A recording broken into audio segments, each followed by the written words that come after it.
chers amis. Lors de nos dernières rencontres, nous avons réfléchi sur le mystère de la Trinité. Dieu étant l'amour absolu et éternel, nous avons compris que ce Dieu unique ne pouvait pas être solitaire. Nous avons découvert que le Fils est l'image, la pensée du Père, et que l'Esprit Saint est l'amour personnifié qui existe entre deux. Mais savoir cela, qu'est-ce que ça change à notre vie de tous les jours? Pour le savoir, nous allons partir de ce que Dieu veut pour nous en nous créant à son image, c'est-à-dire nous faire entrer dans cet amour qu'il est lui-même. Le mystère de la Trinité nous dit qui est vraiment Dieu. On a prêté à Dieu beaucoup de visages. Encore aujourd'hui, il apparaît pour beaucoup comme le Dieu des interdits, le Dieu rabat-joie, le Dieu tatillon, le Dieu gendarme qui empêche tout ce qu'on aura envie de faire. Pour d'autres, Dieu est comme une bulle fermée, indifférent à ce qui arrive aux hommes. Ceux qui pensent cela ne peuvent alors qu'entrer dans le fatalisme. Puisque Dieu ne s'intéresse pas à ce qui nous arrive, il ne change pas non plus le cours de ce qui nous arrive, nous sommes nous-mêmes impuissants à changer le monde, nous n'avons plus qu'à subir. C'est la fatalité. Eh bien, ce n'est pas ce que nous croyons en croyant au Dieu Trinité qui est amour. Nous croyons que Dieu s'intéresse à l'homme, qu'il entre dans notre histoire et qu'il se fait connaître à ceux qui veulent bien croire en lui. Nous croyons qu'il a voulu se faire proche de nous. Ce Dieu unique et sans autre pareil, invisible, insaisissable, impossible à localiser et à représenter, ce Dieu s'est profondément impliqué dans le déroulement de l'histoire humaine.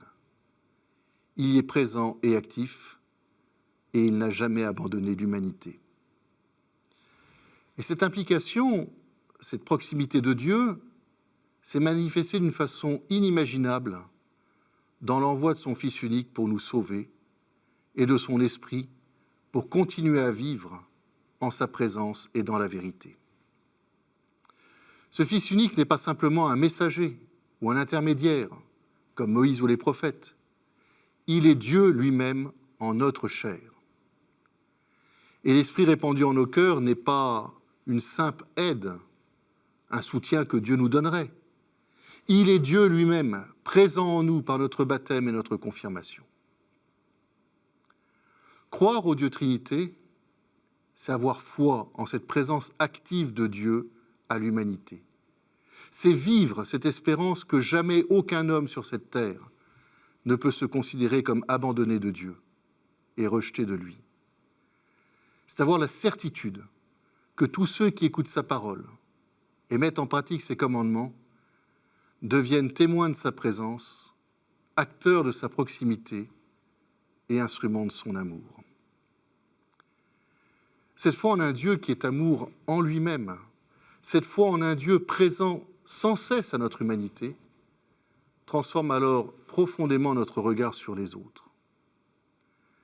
Car si Dieu a aimé le monde au point d'envoyer son Fils et son Esprit, cela veut dire que chacun et chacune des hommes et des femmes qui vivent en ce monde, depuis les origines jusqu'à la fin des temps et à travers tous les espaces, chacun et chacune a une valeur suprême, extrême. Nous découvrons la valeur de l'humanité dans l'existence de la Trinité. Et si nous combattons pour les respects des droits de l'homme, c'est en raison de la conviction que nous avons que chacun des êtres humains de cette planète a une valeur particulière aux yeux de Dieu, quelles que soient ses faiblesses, quels que soient ses handicaps, quel que soit le mal qu'il a pu faire. Nous avons été associés à cette communion du Père, du Fils et de l'Esprit par le baptême, quand l'Esprit Saint a fait de nous des enfants de Dieu. La Trinité n'est pas seulement un concept théologique, ou une histoire qui se passe dans le ciel, sans que nous y soyons vraiment intéressés.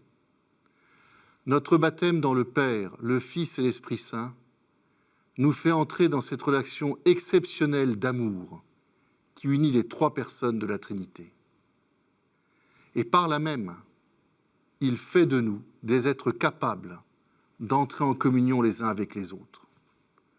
C'est pourquoi Jésus nous dit que le grand commandement, c'est d'aimer Dieu de tout son cœur, de toute sa force, de tout son esprit, et d'aimer son prochain comme soi-même.